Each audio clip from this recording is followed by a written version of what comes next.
This is Jay Silver for the Haifa Report. American support for Israel is in danger of disappearing or being dramatically limited. Israeli politicians and many American politicians are often quoted as saying the bond between Israel and the United States is unbreakable. After Iran attacked Israel in 2024, President Biden said, and I'm quoting, "Make no mistake, the United States is fully supportive of Israel." And indeed, that has certainly been the case since the founding of the Jewish state in 1948. Support for Israel around the world after the brutal and horrific Hamas attack of October 7, 2023 was immense and genuine. Not only did we, as Israelis, see that attack as murderous, brutal, outrageously violent, and even animalistic, but so did much of the world, certainly the Western world.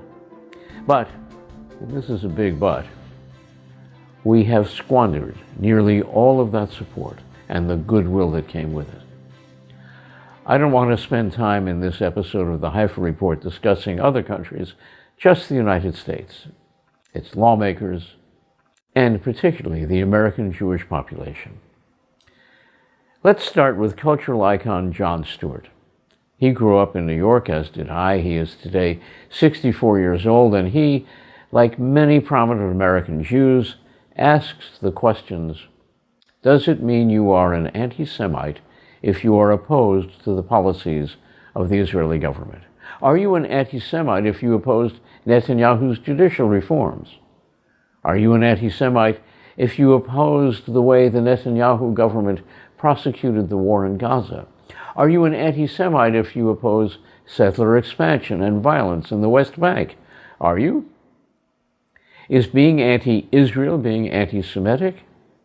If that's the case, there are a lot of Jews in America who fit that category. Well, for that matter, there are a lot of Jews in Israel who fit into that category. But let's focus on America. So, Jon Stewart interviewed an American intellectual Jewish professor named Steven Beinart in 2025. The link to Stewart's Beinart interview is in the description of this video on YouTube, and I strongly urge you, no matter what your political views are, to watch and consider the thoughts that American Jewish professor Steven Beinart expresses in this interview.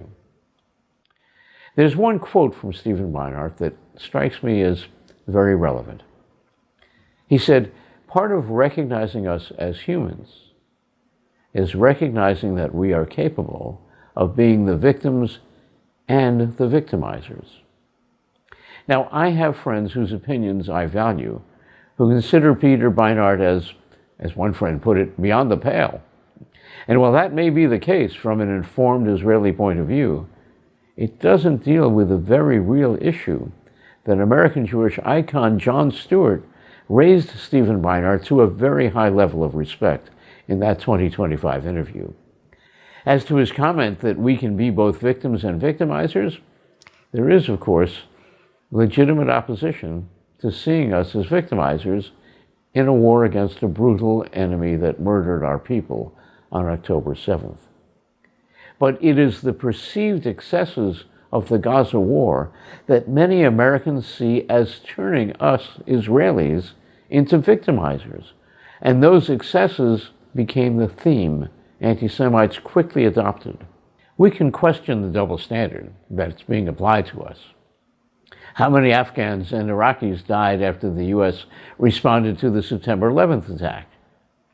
It was far greater than the number killed by the Al-Qaeda terrorists who flew airplanes into buildings in America. So yes, double standard. But does that double standard apply to what's happening in the West Bank, to settler violence, to constant reports of Palestinians being killed in settler pogroms against Palestinian villages, the pillaging of Palestinian homes and businesses? Most American Jews, and now most of the world, see that as examples of Israelis and indeed Jews acting as victimizers, oppressors, colonizers, pillagers, and worse in some cases, as murderers. Supported by, or at least not prosecuted or even curtailed by, a government that winks an eye at these violations. Journalist Anthony Lowenstein, a Jew with both American and Australian citizenship, says Israeli actions in Gaza and beyond since 7 October have caused a monumental drop in American support for the Israeli state. He adds that includes a tremendous drop of support within the Jewish community. Many American Jews, this reporter included, grew up in the fight for civil rights for American blacks. We sang "We Shall Overcome." I was in a high school assembly in 1963, led by Theodore Bickel, the great Jewish singer and actor, as we crossed arms and sang "We Shall Overcome" with everyone in the audience. That was in the 1960s. We marched in protests. Many of us traveled to the South to help black people vote in elections. And we were elated when civil rights laws were passed in 1964 and 1965. American Jews have a history of seeking justice.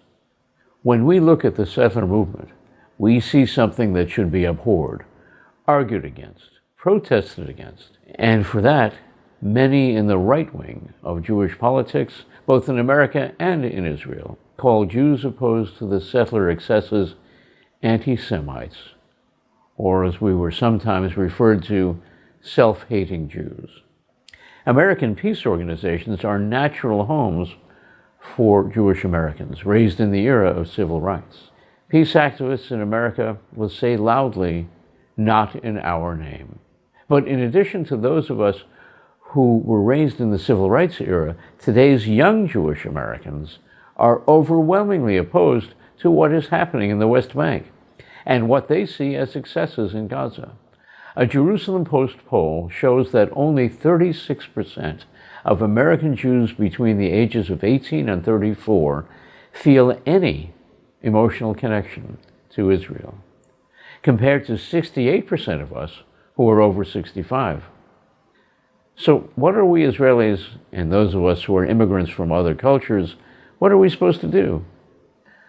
I want you to think about what the Netanyahu government did on the 18th of May, just a few days before I wrote this piece. On the 18th of May, Israel intercepted a flotilla of small vessels filled with what they said was humanitarian aid for the people suffering in Gaza. As a journalist, I have reviewed stories from Gaza, and I can tell you that while many have the stamp of propaganda from Hamas, most have had at least a grain of truth, if not the whole truth. People have been starved. People have been bombed out of their homes. Women and children who were not fighters for Hamas became collateral damage, and Israel is following what seems to be a policy aimed at removing the Palestinian residents so it can occupy that land.